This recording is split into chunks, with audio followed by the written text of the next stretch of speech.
Hey guys, this is Comic Uno, and today I'm doing a review for The Amazing Spider-Man Renew Your Vows issue 1. And before I start talking about this comic, I just want to give you guys a couple updates. Of course, I have Comic Uno episode 169, and that show where I review all the comics I read this week in one show, and the exclusive comics for that show are in the description below. And also, of course, I'll have the episode annotated, and it should be posted by Friday. But let's start talking about The Amazing Spider-Man Renew Your Vows issue 1, which is a new Marvel Now book. My most anticipated Marvel Now book. As you guys know, I'm a huge Spider-Man fan, and I love family dynamics, so I was very excited to read this issue. So let's start talking about the cover. I believe Ryan Stegman also did the cover art. It looks like he did. Yes, he did. Beautiful cover here. I will say, I wasn't a huge fan of Mary Jane's costume, but there is a story in this book that at least kind of, I don't want to say pokes fun at it, but, you know, plays with it. So I do like that. Still not a big fan of all the white, but overall do like the cover, and I've definitely grown to like Annie's costume a bit more. But let's see what's going on with the interior artwork, which is Ryan Stegman doing the art. And I really like his art style. I think it works really well for this book. There's some awesome pages here. My favorite page being this one. I love where Annie uses her powers just to try to catch this pancake. I thought that was a fun one. I guess my only nitpick towards the artwork is that some of the faces look a little small in some of the panels, but overall that's just a nitpick, and I do like the art style, and I would say it has a little bit of grittiness to it, in a way, the way the pencils are, which I do like. Yeah, but overall really enjoyed the artwork, but let's see what's going on with the story.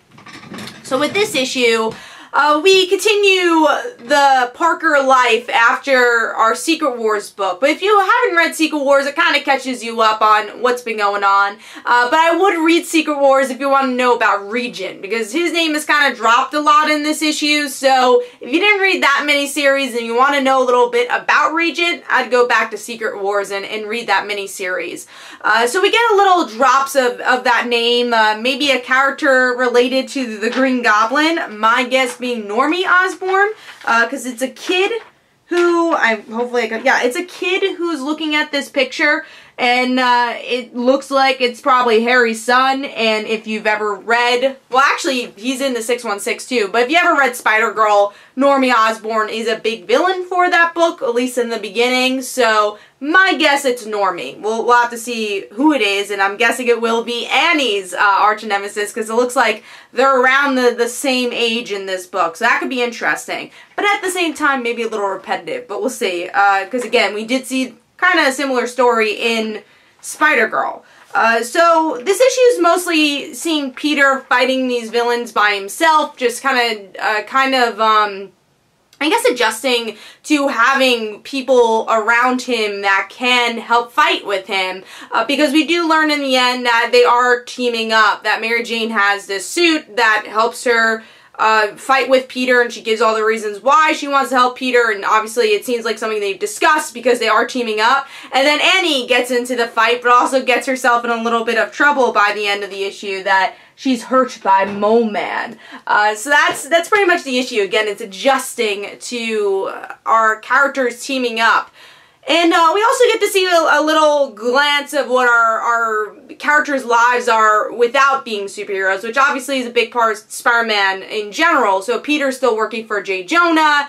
I guess Mary Jane has some boutique, but that was mentioned in a short story in the end, one of the backstories. And then Annie's going to school, and you see she has friends, and we'll hopefully see more of that story too, which we did get a glance of in Secret Wars. So let's start talking about the main story before we go to the backstories. I thought it was a very solid issue.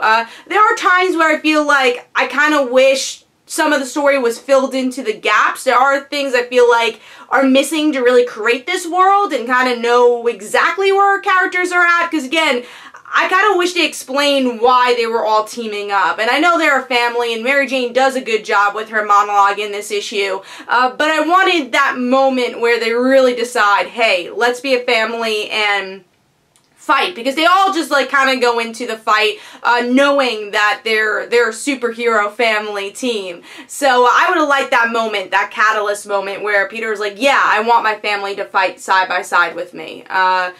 But yeah, I think the moments I like the most in this issue, though, are just those family, quiet moments. That breakfast scene was really nice. It honestly had a lot of vibes to Spider-Girl. This is very much a younger version of May in a lot of ways, which is cool. I think it makes the series different enough from Spider-Girl, but obviously you're going to have a lot of similar tone and themes, because they are telling a very similar story. It is about the family aspect of this book and seeing the Parkers together. That's obviously what this book's about, and that's what Spider-Girl was about. But what's interesting about this is that Mary Jane and Peter are younger, so I think that does make it a bit different, and obviously they are fighting together. In Spider-Girl, it was just May as the new spider hero. So at least they're making it a bit different, that Mary Jane, Peter, and Annie are fighting together, and they're more of like a Fantastic Four type team, except for spider heroes, which is fun. Another thing I kind of wish they,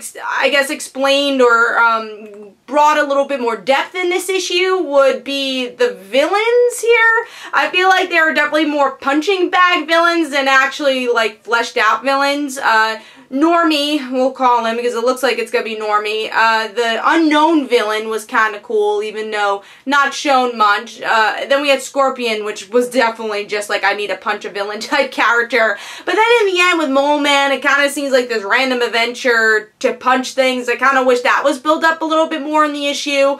But like I said, overall, I think it was a really fun issue and a solid issue to start this really interesting series that I'm looking forward to.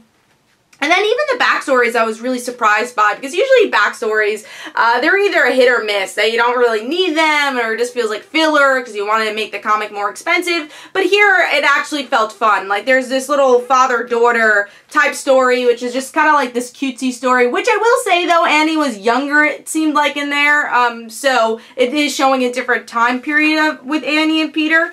But they mentioned Tangled. It was cute. I liked it. I thought that was a fun one. And then the other story, the last story, actually Mary Jane and Annie figuring out about their costumes, and I like that because, again, I did have a little problem with their costumes, but it's kind of cool that they explained it a little bit more in that backstory, and it was cool just to have an MJ Annie backstory or story together. So you had Peter and Annie's relationship, and then MJ and Annie's relationship. So like I said, it was a very solid issue. I'm very much looking forward to seeing where the story goes and just bringing more depth to the world. And again, maybe because I am comparing it to Spider-Girl, because it's hard not to, where there was so much depth from the beginning thrown into that world. I want that with Renew Your Vows too.